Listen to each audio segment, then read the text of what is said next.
Olá, eu sou Mariane Roma. Hoje nós vamos falar sobre as transformações no campo das atuações profissionais.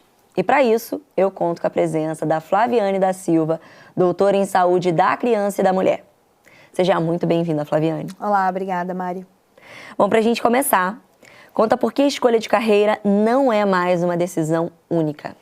É bem interessante, né, pensar a escolha das profissões e carreira numa sociedade como a nossa, globalizada, numa sociedade da velocidade, da urgência, da emergência, onde as informações circulam de maneira muito rápida e o mercado de trabalho também vem se modificando muito rápido. Então, se alguns anos atrás a gente entendia que o mercado era estável, estanque, que você fazia um concurso público, você entrava numa atuação numa empresa, numa instituição e permanecia ali até a aposentadoria, isso não é mais uma realidade, porque o mercado, a carreira passou a ser mais móvel, mais fluida. Mas isso está muito capturado por uma sociedade líquida, né? A gente tem aí um sociólogo bem interessante que trabalha com essa temática do líquido. Então, Bauman era um autor que trazia essa questão da modernidade líquida, das relações líquidas, e o trabalho, o mundo do trabalho, a carreira também vem sendo atravessada por essa liquidez. Então, não tem uma solidificação, é movimento, a vida tem se modificado e a gente precisa acompanhar o movimento da vida. Por isso, a carreira vai se tornando cada vez mais também desafio, né? Para aquelas gerações muito acostumadas a reproduzir determinados padrões de comportamento, de conduta. Exige cada vez mais uma proatividade, né, do profissional. E como a tecnologia e a globalização, que você acabou de mencionar, impactam as profissões atuais? Muito, né? Porque cada vez mais a formação, inclusive, vai ficando obsoleta muito rápido. A gente, com a globalização, as informações vão chegando para tudo e todos. A internet, né, a tecnologia, as redes sociais. Então, as informações circulam de modo muito rápido. A gente tem percebido que alguns conceitos também vão se modificando para dar conta dessa sociedade da velocidade. Então, um profissional hoje precisa estar em constante atualização. Aquela fantasia de que eu faço uma graduação e eu estou pronto precisa se desmoronar, porque hoje aquele profissional, para dar conta do mercado de trabalho, ele precisa estar em atualização constante. Então, a formação não acaba quando termina, é aí que ela começa, né? Então, é buscar sempre, não só pós-graduações, mas também eventos acadêmicos, seminários e congressos. É dever desse profissional hoje, seja lá qual for a área que ele estiver, buscar atualização constante, porque, inclusive, vamos ficando obsoletos muito rápido. As informações circulam, mas não só as informações que circulam. Eu percebo que o campo tem se modificado, os sujeitos estão se modificando, a sociedade tem se modificado. Algumas temáticas rebatem mais intensamente hoje do que tempos atrás. Então, é preciso acompanhar o movimento. Né? Por exemplo, diversidade, inclusão. É uma temática que está na crista da onda e o profissional hoje ele precisa estar afinado com essas discussões, capacitismo, racismo e diversidades em geral. Então, essa sociedade globalizada, ela vem impactando, inclusive, as formações.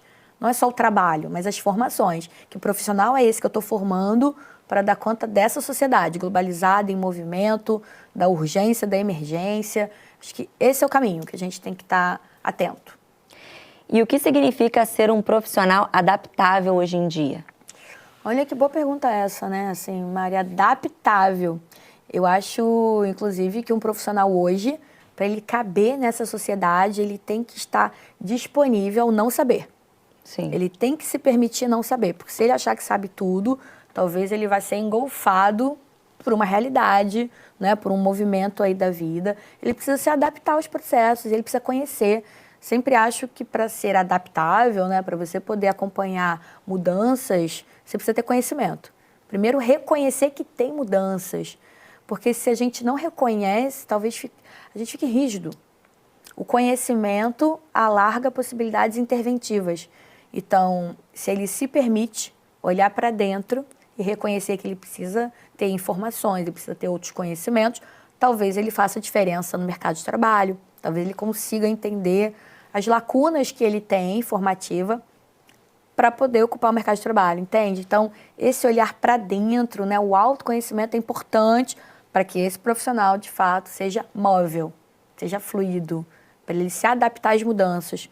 Porque se tem algo que permanece, são as mudanças.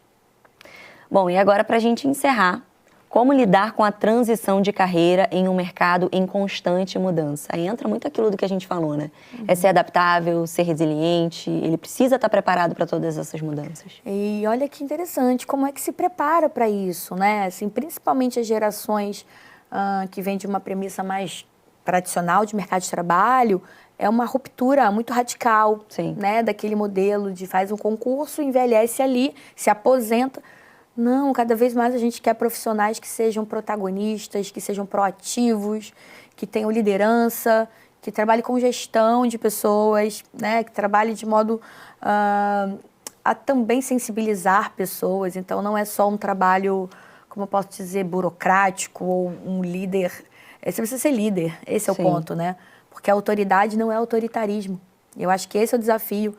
Então, para um indivíduo, para um trabalhador, se adequar a esse processo de mudanças, né, ele vai precisar ter muito autoconhecimento. Por isso que a gente fala tanto saúde mental, né? É verdade. Saúde mental é muito importante. Talvez ele precise buscar ajuda, uma psicoterapia, um profissional especializado, porque a transição de carreira tem sido uma constante. Transição de carreira hoje é o que a gente tem como algo muito vivo no mercado de trabalho. Muitos profissionais fazendo conexões, ou com outras áreas, ou com ramificações dentro das suas próprias áreas. Então, para fazer uma transição de carreira de modo mais assertivo, é preciso passar primeiro por um mergulho no autoconhecimento, né? Por um reconhecer quais são as suas limitações, quais são as suas potencialidades, que possibilidades o mercado se apresenta para mim, né? Como o mercado se apresenta para que eu faça essa transição de modo mais assertivo, acurado. Então, exigiria autoconhecimento, acho que essa é a palavra, para uma transição de carreira eficaz, qualificada, eu sugeriria um autoconhecimento. Flaviane, muito obrigada pela sua presença e por todo o conhecimento. Foi ótimo, obrigada. É isso, gente. Chegamos ao final. Bons estudos e até a próxima oportunidade.